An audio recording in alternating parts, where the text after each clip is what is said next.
Some people leave a church, others leave an entire civilization. For the men and women in this story, the Church of Jesus Christ of Latter-day Saints was not simply a place they went on Sundays. It was where their children were blessed as infants. It was the network that brought meals when they were sick. It was the calendar that structured every season of their lives for 4, 5, sometimes 6 decades. It was home. And then, somewhere in the final chapters of life, at the age most people expect peace, something cracked. A document read, a question asked, a silence from God that lasted too long. And suddenly, everything they had built their world upon required a second look. This is not a film about bitterness. This is not an attack. This is a film about courage. The quiet, exhausting, heartbreaking courage it takes to rebuild your entire identity when you are 65, 70, or 80 years old, and the clock is no longer on your side.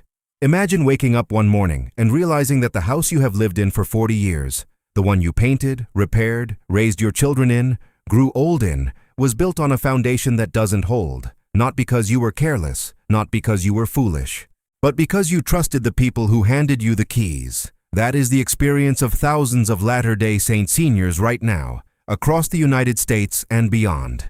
Men and women in their 60s, 70s, and 80s who are confronting one of the most difficult transitions a human being can face. Leaving not just a religion, but an entire social universe, and doing it at the stage of life when starting over feels most impossible. Today we are going to talk honestly about what that looks like.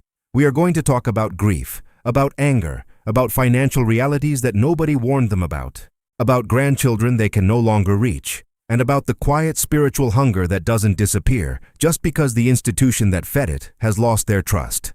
And before we go any further, if this conversation matters to you, if you or someone you love is walking this road right now, I want to ask you something simple. Hit subscribe and join this community. We are building toward 1,000 people in this space. 1,000 people who are done pretending the questions don't exist. If that's you, click subscribe right now. It costs you nothing, and it means everything to keep conversations like this one alive. Now, let's begin. Part 1. The grief of lost time. Time. That is where it always begins for the senior who leaves the LDS Church. Not with doctrine, not with policy, but with time. Imagine calculating it. And many of them do, in the long, quiet hours after the decision is made. Sunday services, 3 hours, every single week, for 45 years. That is over 7,000 hours of a single life. Add to that the early morning scripture study, the ward committee meetings, the home teaching visits, the welfare projects, the temple sessions, the youth programs, the leadership training, the tithing settlement, the family home evening structured around church curriculum, and you begin to approach a number that is staggering in its weight. For many seniors, the grief that arrives after leaving is not primarily about God. It is about time, specifically about the gap between the life they lived and the life they now wonder if they could have had. Could they have been closer to their children if Sunday afternoons had been theirs? Could they have pursued a creative passion, built something, traveled, written, rested? Could they have simply been more present in the ordinary, unrepeatable moments that now belong only to the past? The psychological term for this is sunk cost grief. It is what happens when we mourn not just a loss, but the loss of what we gave in order to avoid the loss. And for someone at 65 or 75, it carries a particular weight. Because unlike a 30-year-old who discovers these things with decades still ahead, the senior is doing the math in what feels like the final act. And yet, and this is crucial, this does not have to be the end of the story. The therapists and counselors who work with former members of high-commitment religious groups consistently observe something remarkable. The people who find the most peace are not the ones who minimize what they gave. They are the ones who learn to hold both truths at once. The years were real. The love was real. The devotion was real. And now, so is this. Forgiveness of self is the hardest work of the post-faith transition. Harder, often, than forgiving the institution. Because the question, why didn't I see it sooner, is not really a question about the church. It is a question about your own intelligence, your own worth, your own judgment. And the honest answer, the compassionate answer, is that high-demand religious environments are extraordinarily effective at managing the information their members receive. You didn't miss it because you were naive. You missed it because it was hidden. and because leaving cost more than most people can afford to pay until they simply have no other choice. The time that remains is not a consolation prize. For many who make this journey late in life, the years after leaving the church become the most authentically themselves they have ever been. Slower, yes, smaller sometimes, but real in a way that decades of institutional living rarely allowed. Part 2. The grandchildren. If you ask a senior who has left the LDS Church what hurts most, they will almost always say the same thing. Not the doctrine, not the financial loss, not even the social isolation, as brutal as that is. They will say, "My grandchildren." In tight-knit LDS communities, and Utah is the most concentrated example, though this pattern appears wherever the church has deep roots, the departure of a grandparent from the faith can trigger a family rupture that feels almost impossible to bridge. The children, who remain active members, face real social and doctrinal pressure to protect their own family's spiritual safety. The church's theology creates a structure in which faithfulness to God is literally understood to be more important than faithfulness to family relationships. And so a grandparent who has left, particularly one who might say something or ask questions, can begin to feel like a liability. The exclusions arrive in different forms. Sometimes it is formal. A grandparent is not invited to a grandchild's baptism at age 8, because baptism in the LDS Church is a sacred event, and an apostate grandparent's presence might be seen as disrespectful or disruptive. Sometimes it is informal. A slow reduction in visits, a shift in tone during phone calls, a growing list of topics that are off limits. And sometimes it is devastating in its bluntness. The children say that until grandma or grandpa is willing to be quiet about their doubts, the grandchildren will not be coming over. For a 68-year-old woman who has spent her entire adult life centering her identity around family, who served faithfully in primary and young women's programs for decades, in part because she believed it was building something that would last forever. This is not a theological disagreement. This is the destruction of the thing she worked hardest to protect. And yet, specialists in family systems and religious transition counsel that this rupture, while real and painful, is rarely permanent. The grandchildren grow up. They ask their own questions. The relationship a grandparent maintains, even at a distance, even under restriction, the letters written, the birthday calls made, the love expressed without conditions, that becomes a thread that adult grandchildren often follow back. Not always, but often. The advice that consistently comes from families who have navigated this: do not make your children choose between you and the church. That is a battle you cannot win, and your grandchildren will pay the price. Instead, maintain whatever access is permitted with absolute warmth and zero agenda.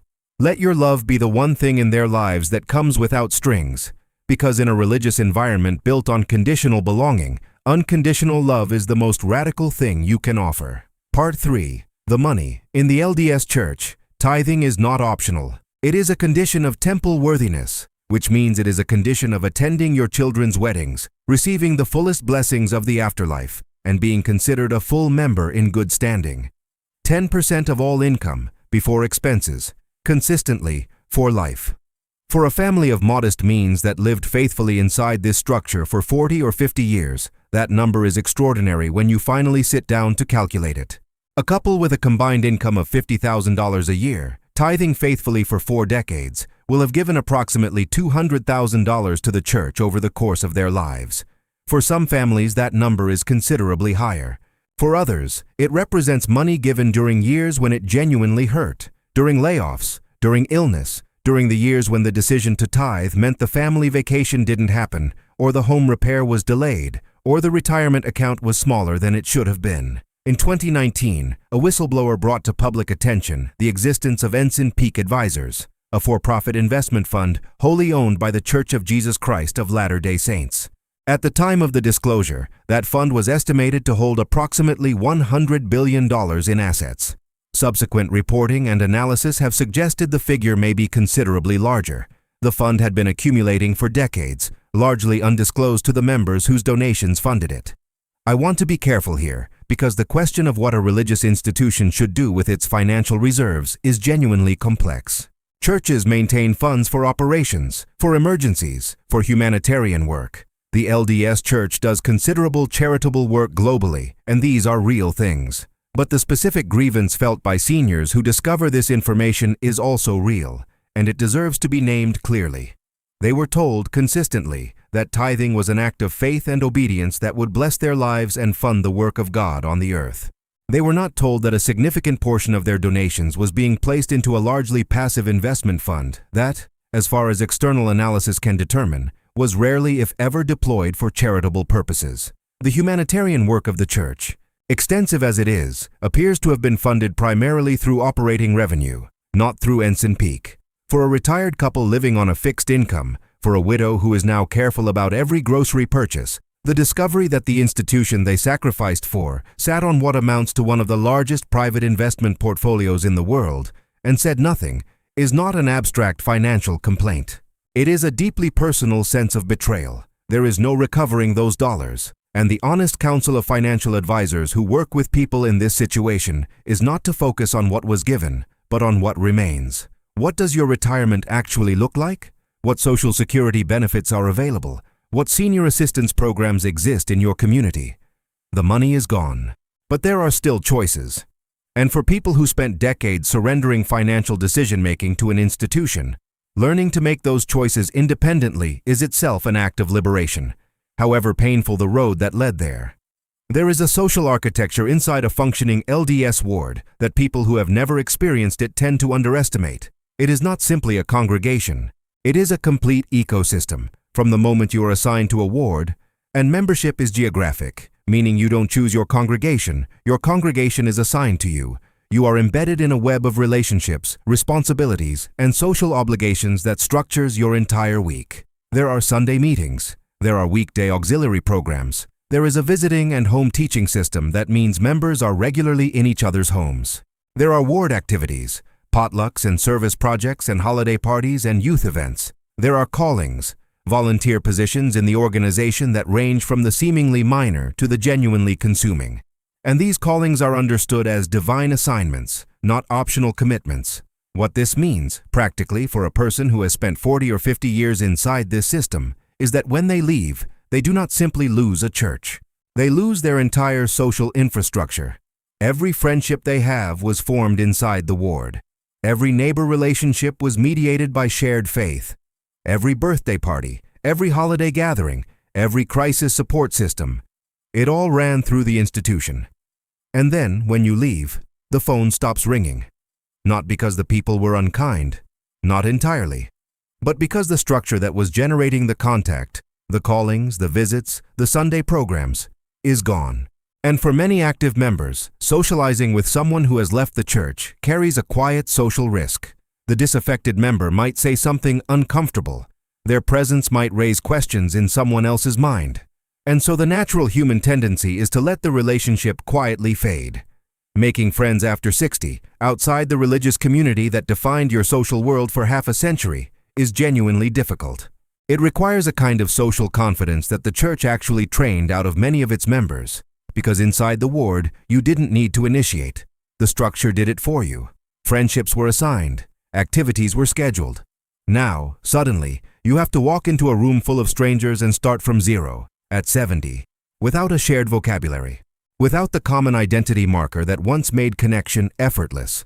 The communities that tend to help most in this transition are other former members, particularly those who left later in life, who understand the specific texture of this grief without needing it explained. There are online communities, local groups in areas with significant LDS populations, and therapists who specialize in religious transition. None of these replace what was lost, but they create the beginning of something new, a social world built on chosen connection rather than institutional assignment. And for many people, that difference, painful as it was to reach, turns out to matter more than they expected. This is where the experience of the senior who leaves the LDS Church diverges most significantly from the experience of younger generations who make the same transition.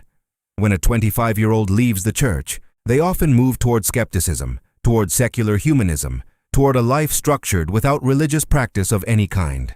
And that can be an entirely coherent and fulfilling path. But for the person who is 65 or 75, who has been speaking to God, in one form or another, for their entire conscious life, the departure from institutional religion does not typically mean the end of a spiritual life. It means the beginning of one that is finally, terrifyingly, entirely their own. Many seniors who leave the LDS Church describe what might be called a spiritual shedding. First to go are the institutional additions, the specific truth claims about the Book of Mormon's historicity, the teachings about the nature of God and celestial marriage, and the complicated doctrines that distinguished LDS theology from the broader Christian tradition. These often fall away with surprising ease, once the permission to question them is finally granted. What many discover underneath is something much simpler and much older, a basic, personal relationship with something they might still call God, or the divine, or love, or presence. They return to the Sermon on the Mount and find it speaks to them more clearly than it ever did inside the structure that was mediating it. They begin to pray in their own words, on their own terms, without a program telling them what it should sound like or what outcome to expect. For others, the spiritual path leads elsewhere, toward broader interfaith exploration, toward Quaker simplicity, toward Buddhism, toward a non-theistic reverence for nature and human connection that still carries the essential quality of what they were always seeking. The diversity of what happens after the LDS framework dissolves is actually quite beautiful, in its way. Because what remains, in each case, is the part of the spiritual impulse that was never institutional to begin with. The sacred garments, the temple undergarments worn daily by endowed members, are perhaps the most physical symbol of this transition. For decades, they were a constant tactile reminder of covenants made in the temple. Setting them aside, for many seniors, is an act that carries unexpected weight. Not regret, necessarily, but significance, a physical acknowledgement that something real has changed, that the body itself is being reclaimed.